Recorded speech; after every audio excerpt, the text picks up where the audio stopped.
बोल सदगुरुदेव की जय। चार गुरु विश्वालिश की जय। यहाँ मुक्ति बोध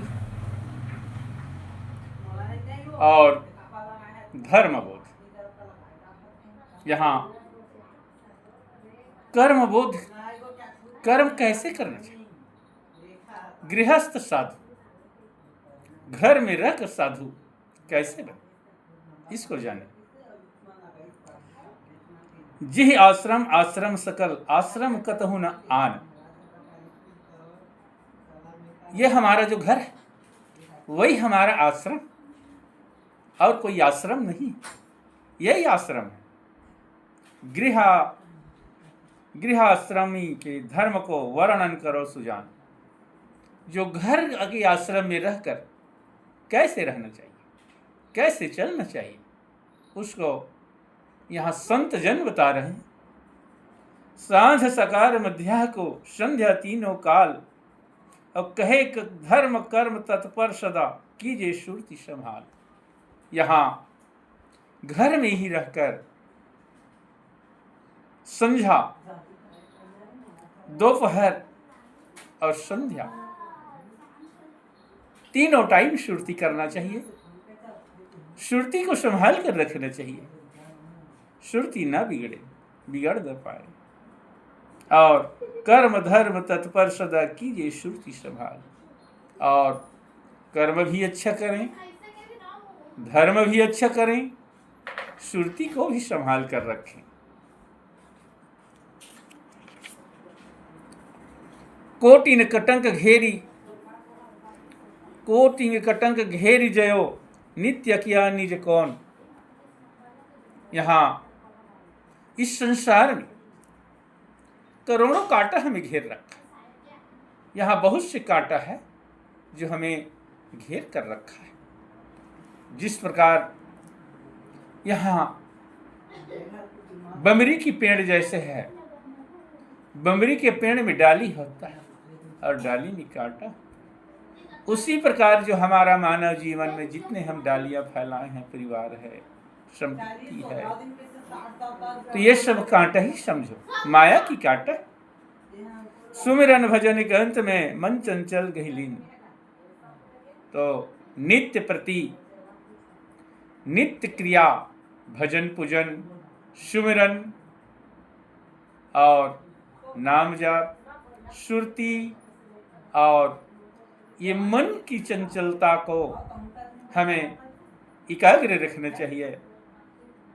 साधु गुरु सेवा करें श्रद्धा प्रेम सहित, और अपने अपने गुरु पे, अपने अपने साधु, अपने निकट में जो साधु है, अपने जो गुरु है, उसका भी सेवा करें।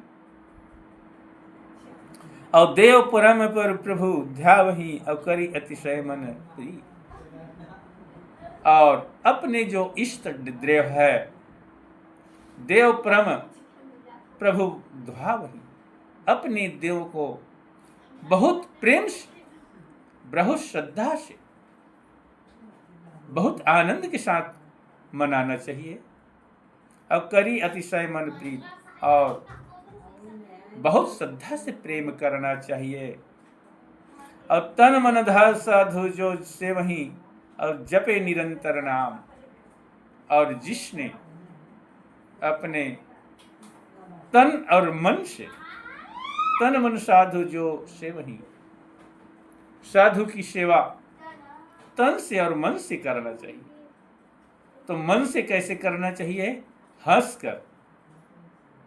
और तन से कैसे करना चाहिए? साधु की सेवा, यदि नजदीक में हो साधु तो हाथ पर दबाएं, तेल लगा दें, कपड़ा को कांच दें, भोजन खिला दें, निमंत्रण देकर भोजन कराएं। यही तो साधु की सेवा है। और जपे निरंतर नाम, हमेशा नाम के जाप करते रहना चाहिए। और यदि हम नाम के जाप नहीं करते हैं तो पानी में गंदगी आता है, उसी प्रकार हमारे शरीर में गंदगी आ जाएगा।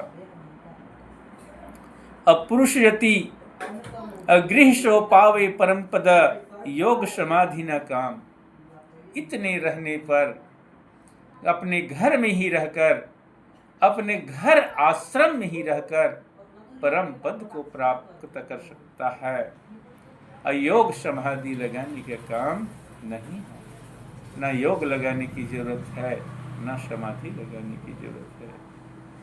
और पुरुष यतीशो जानिए और निज तीय विचार, और सत्पुरुष को पुरुष यतीशो जानिए और सत्पुरुष को ही अपना परमात्मा जानकर, अपने परमेश्वर जानकर, जैसे महिलाओं को पति होता है उसी प्रकार परमपिता परमेश्वर को अपने ही पति मानकर और निज स्वयं के अपने अंदर में तीय विचार और हमेशा शुद्ध विचार करके सद्गुरु का भजन पूजन आराधना करना चाहिए। और मात बहिन पुत्री शकल और जो जगनार, और इस संसार में जितने माता हैं, बहन है, पुत्री है, कोई किसी का नानी है, कोई किसी का पुत्री है, कोई किसी का बहन है, कोई किसी का नारी है। ये दुनिया तो केवल इतना ही रिश्ता है, नारी है, पुत्री है, माता है, बहन है ना। और तीय ऐसो व्रत धर्मधर नित पति सेवत जोय। और जिस प्रकार सती नारी अपने पति की सेवा करता है, उसी प्रकार सत्पुरुष की सेवा करना चाहिए, साधु गुरु की सेवा करना चाहिए, संतों की सेवा करना चाहिए। और इतर पुरुष जो जगत में अपीत भ्रात तुम हो। और ये संसार में इतने जो पुरुष है, इतर पुरुष जो जगत में पीत भ्रात सुत हो।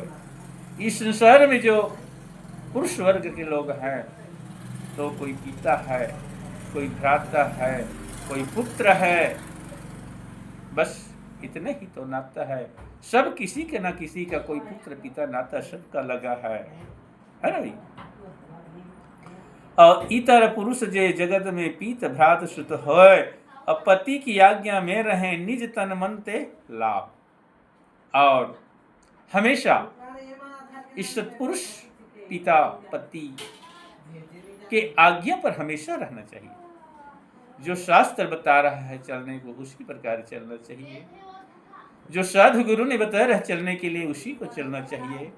बताया है कि जीव हिंसा न करें, सुरती में लगे रहें, नाम जाप करें, मन को शांत रखें, क्रोध ही ना रहें, लालसा ना रहें। ये सब नाम के जाप से आपको फल मिलेगा। आप नाम जाप करेंगे तो क्रोध भी कम होगा, लालच भी कम होगा, माया भी कुछ त्याग होगा। नाम रटन से ये सब होता है ना भी। और नाम जपय रहे निशंका, काया गढ़ जीत बजावे डंका। आप नाम को जप कर निशंक रहिए, और नाम जप कर सुरती संभाल कर इस काया गढ़ के जीत करके डंका बजाएं संसार में है। अब पिय विपरीत न कछु करें, तातीय को बड़ भाग। और इस शरीर में हमारे जो पिय बसा है, हमारे जो जीव बसा है, उसी को पिय कहते हैं, उसी को शिव कहते हैं, उसी को जीव कहते हैं, उसी को परमेश्वर कहते हैं, उसी को परम पिता कहते हैं, उसी को पति कहते हैं। तो जो इसमें बसा है, इससे विपरीत न चलें, इससे विरुद्ध काम न करें। जो काम शास्त्र विधि है वही काम करें, इसके विरुद्ध काम न करें, है ना। तातीय को बड़ भाग। जिसने बड़भागी है, जिसने भाग्यवान है, भाग्यशाली है, उसी ने उसके हिसाब से चलेगा। और मन कामना विहाय के हर्ष सहित कर दान। और मन कामना विहाय के, मन को अपने नाम जाप के माध्यम से अपने वश में रखकर, मन को कंट्रोल करके खुशी के साथ, हर्ष के साथ, बड़ी सम्मान के साथ दान पुण्य करें, है ना। हर्ष सहित कर दान। और सो तन मन निर्मल भया होए पाप की हान। और जिस तन निर्मल हो जाएगा, उसके तन में पाप नहीं रहेगा। इससे पाप का जो है हानि होता है, पाप का निराकरण होता है, पाप मिट जाता है। ऐसे यहाँ सदगुरु कबीर साहब ने बताया है। यज्ञ दान बिन गुरु करे, अनिस दिन माला फेर, निष्फल है करनी सकल, सदगुरु भाषे टेर। और जब तक घर में किसी प्रकार के यज्ञ नहीं कर रहे हैं, दान नहीं कर रहे हैं, तो बिना यज्ञ और बिना दान के यदि कोई गुरु बनाता है ना भाई,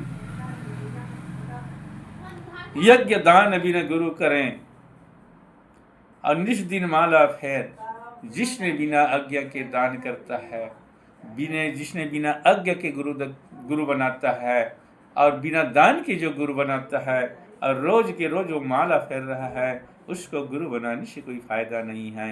यज्ञ निष्फल है करनी सकल, सदगुरु भाषे टेर। यहाँ सदगुरु कबीर साहब कह रहे हैं कि उसका जो करनी है वह निष्फल है, उसको फल नहीं होगा।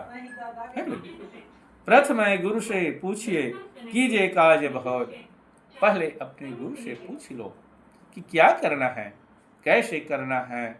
उसके बाद अपने गुरु से पूछकर फिर रास्ता को साफ कर लो, मार्ग को सफाई कर लो, जो गुरु बता रहे उस हिसाब से चलो। और सो सुखदायक होता है अमेटे जीव का खोर। और जो गुरु ने बताएगा और गुरु के हिसाब से आप रहेंगे, गुरु के मार्ग पर चलेंगे, गुरु के बताए हुए मार्ग पर चलेंगे, उसके सिखाए हुए रास्ता पर चलेंगे, तो सद है ना, कीजिए काज बहुत। तो उससे बताए हुए कार्य से अगर कार्य करते हैं, जो सुखदायक होता है मेटे जीव का खोर। जो गुरु ने बताएगा वह हमेशा सुख देने वाला होता है, हमेशा फल को देने वाला होता है ना। अब तीर्थ गए तो एक फल, संत मिलन फल चार, सदगुरु मिले तो अनंत फल, कहे कबीर विचार। यहाँ यदि गुरु सदगुरु है तो उसके विचार पर चलने से अनंत फल पैदा होता है।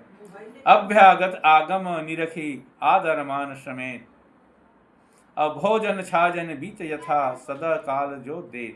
यहाँ जिसने गुरु को अभ्यागत अगवानी करके आदर सहित निरख कर आगमन करता है, आदर मान समेत, उसको आदर सहित अपने घर में जो बिठाता है, आदर सहित अपने जो घर में बुलाता है, जो भोजन करवाता है ना, भोजन छाजन बीत यथा सदा काल जो दे। हमेशा उसके सेवक से में रहना चाहिए। सोई मलेच्छ समझनिए गृह जो दान विहित। और जिस गृही ने जिस परिवार में रहकर यदि दान नहीं करता है, यहाँ सदगुरु कबीर साहब लिखते हैं उसको मलेच्छ बताया है, भूत प्रेत बताया है उस घर को, है ना। जिसके यहाँ दान नहीं होता है, जिसने गुरु को आदर सम्मान नहीं करता है, वहाँ को यहाँ मलेच्छ के हिसाब से, मलेच्छ की वह घर में मलेच्छ का वास बता रहा है। यही कारण नित दान कर जो नर चतुर प्रवीण। और जिसने चतुर नर हैं, बुद्धिमान हैं, वह रोज के रोज कुछ न कुछ दान करता है ना भाई। अब पात्र कुपात्र विचार के तब कीजिए तहि दान, देता लेता सुख लहे अनंत हो नहीं हान। और दान वहीं पर करो, आप विचार कर लें कि वार्षिक में दान करने का योग्य नहीं है। पात्र कुपात्र विचार के तब दीजिए तहि दान। यदि आप विचार कर लो उसके शरीर अच्छा है, दान करने की योग्य है कि नहीं है, वो आदमी दान कर ले कि लायक ही नहीं है, वो चेता है कि नहीं चेता है। यदि कोई शराबी है उसको दान करते हैं, वो शराब पीता है, तो वहाँ दान करने से फायदा नहीं होगा। भूखे को भोजन दें, जो जरूरतमंद को दान करें, वहीं पर आपका दान का फायदा होगा। लेता देता सुख रहे अनंत होए नहीं हान। वहाँ पर लेने वाला भी सुखी रहता है, देने वाला भी सुखी रहता है। भूखा साधु भिखारी कोई नहीं आवे जब द्वार। यदि अपने घर में कोई भूखा साधु, कोई भूखा भिखारी नहीं आता है अपने घर के सामने में, है ना भाई, ता दिन मन पछतावत बहु करत अकेले आहार। जिस दिन आपके दरवाजे भी कोई भूखा साधु नहीं आता है, कोई भूखा भिखारी नहीं आता है, उस दिन आप अपने मन में चिंतन कर लें, अपने मन में पछता लें, अपने मन में दुख मना लें, उसके बाद अकेले हार कर सकते हैं। ये सदगुरु कबीर यहाँ बताया है। इतने कहकर मैं अपने वाणी को विराम देता हूँ। साहिब को बंदगी साहिब, गलती पर ध्यान न दें। साहिब बंदगी साहिब।